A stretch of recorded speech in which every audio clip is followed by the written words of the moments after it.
عقل سے نہیں مسئلے حل ہوتے، ذہانت چالاکی ہوشیاریوں سے نہیں ہوتے، اللہ کو ساتھ لینا ہے۔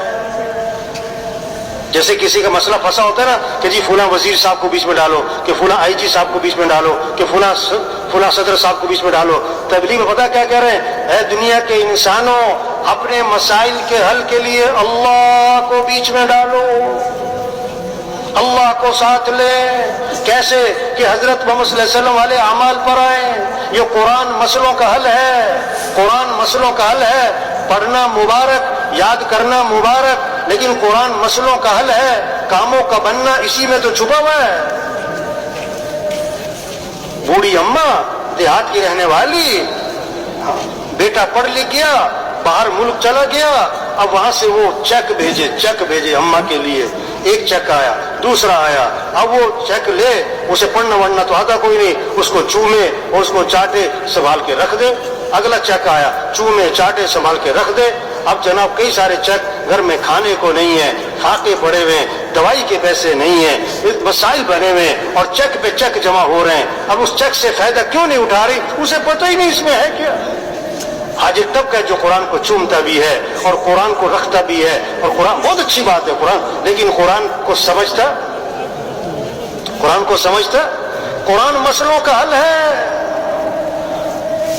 بیٹے نے، ابا نے خط لکھا، بیٹا میں واپس آ رہا ہوں سفر سے، اتنے بجے رات کو پہنچوں گا ایئرپورٹ، مجھے ایئرپورٹ سے آ کر لے لینا، رات کا وقت ہوگا، اگر نہ آئے تو بڑا مسئلہ بن جائے گا۔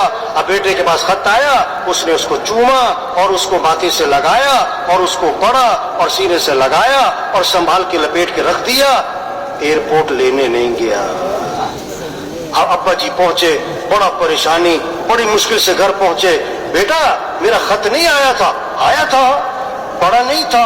پڑھا تھا، میں نے چوما بھی ہے، میں نے تو وہ سنبھال کے رکھا ہوا ہے۔ باپ تھپڑ مارے گا کہ جو اس میں نے کرنے کو کہا تھا وہ تو کیا کوئی نہیں تو نے۔